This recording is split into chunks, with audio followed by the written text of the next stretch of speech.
The mystery of the princes in the Tower is one of the most fascinating aspects of English history. The youthful Edward V, who should have been King of England, and his brother Richard of Shrewsbury, Duke of York, who vanished under strange circumstances while confined to the Tower of London. While the two boys were reportedly being protected by their uncle Richard, Duke of Gloucester, he would later seize the crown for himself by claiming the boys were illegitimate and usurping the young King Edward V. There are a variety of stories regarding the boys' disappearances and the subsequent rise of several pretenders who vied for the English crown. Some historians hold the view that their uncle, King Richard III, ordered their murder in order to claim the throne for himself.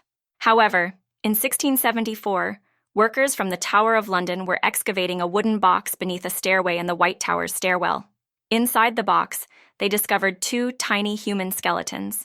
The traditional pre-coronation ceremonies for Edward V and Richard, Duke of York, took place at the Tower of London.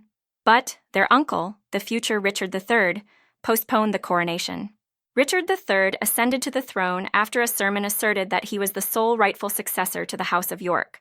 An Act of Parliament subsequently validated this decision, and the two princes were pronounced illegitimate. An Italian priest named Dominic Mancini was in England at the time of Richard III's accession to the throne. In his account of the event, he asserts that the two boys were carried to the inner apartments of the tower and thereafter disappeared without a trace. There was mention that Edward V may have been sick, as he was seen by a doctor multiple times. Because he thought death was imminent, Edward sought forgiveness for his sins through daily confession and penance, much like a victim ready for sacrifice, as described by Mancini. The prince's whereabouts are unknown to this day, but legend has it that they were seen playing on the Tower grounds in the summer of 1483. The conventional wisdom holds that Richard III needed their bodies to solidify his position as king. The problem with the princes in the Tower is that there is no real proof as to what happened to the two of them, but some have speculated that they may have been kept alive for a while or perhaps banished. In connection with the events surrounding the princes that took place within the Tower of London, 4 remains that cannot be identified were discovered. 2 of them were discovered within the Tower of London, while 2 more were discovered within St. George's Chapel within Windsor Castle. Westminster Abbey is where the 2 bodies discovered at the Tower were laid to rest. Inside the White Tower, remodelers were hard at work on 17th July 1674, when, while excavating near the stairway leading to the entrance, they discovered a wooden coffin that contained the bodies of 2 young children. Although these skeletons weren't the first to be unearthed in the Tower of Children, they were discovered 10 feet below the chapel's stairs. A historian has speculated that 2 further skeletons discovered in a walled-up chamber may have belonged to princes buried in the tower. There was a connection between the princes' remains discovered in the tower and their subsequent transfer to a better place, according to Thomas More.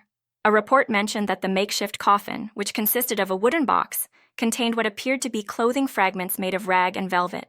Because velvet was a material reserved for the affluent and noble or aristocracy, its use would suggest that these youngsters belonged to a high social class.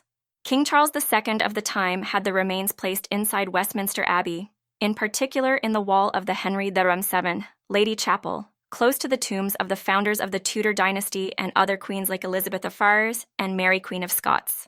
4 years after their discovery, it was an extraordinary event because the bones were interred in the very center of the English monarchy, near the chapel of the White Tower.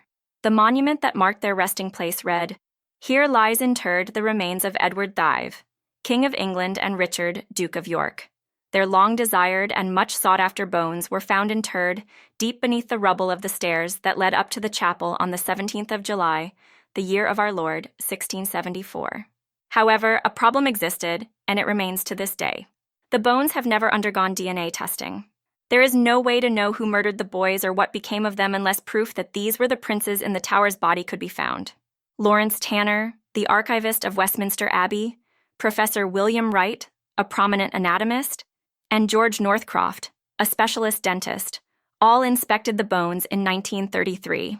The remains found in Westminster Abbey were actually those of 2 children, and those toddlers were roughly the same age as the princes when they died, according to the research. The urn also included animal bones, which had been placed in a very haphazard manner. Some of the bones were missing, and one of the skeletons was noticeably bigger than the other. One of the corpses had its jawbone removed, and the bigger skeleton had lost all of its teeth as well. However, the level of study was extremely inadequate. They failed to see if the corpses were female or male, and their attention was solely focused on finding signs of suffocation. However, these artifacts have not been the subject of any additional scientific investigation in recent times. However, 2 additional bodies were connected to the princes in the Tower mystery, as previously stated.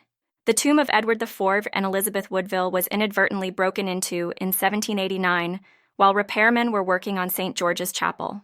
Next to it, they uncovered a tiny vault that contained the remains of 2 toddlers whose identities remained a mystery. After placing the coffins back in the tomb, no one bothered to examine them or write anything on them. 2 of Edward IV's children, George I, Duke of Bedford, and Mary of York, who had died before the king, were supposedly written on the tomb.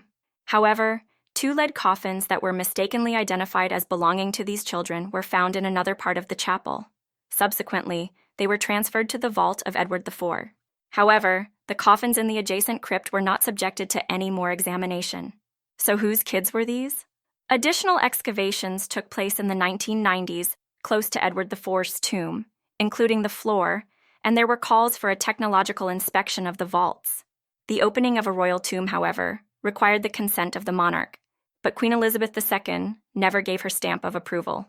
King Charles I has different views on this than his mother had, thus there is optimism that he could grant it and support an investigation. However, the identity of the prince in the tower is still a secret, and whether or not this will continue into the future is uncertain.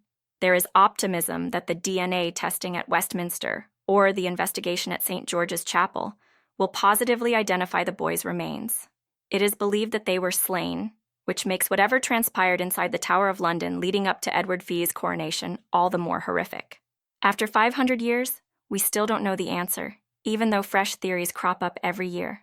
Please subscribe to Time Tales History to show your support and gratitude for viewing. I appreciate it. Please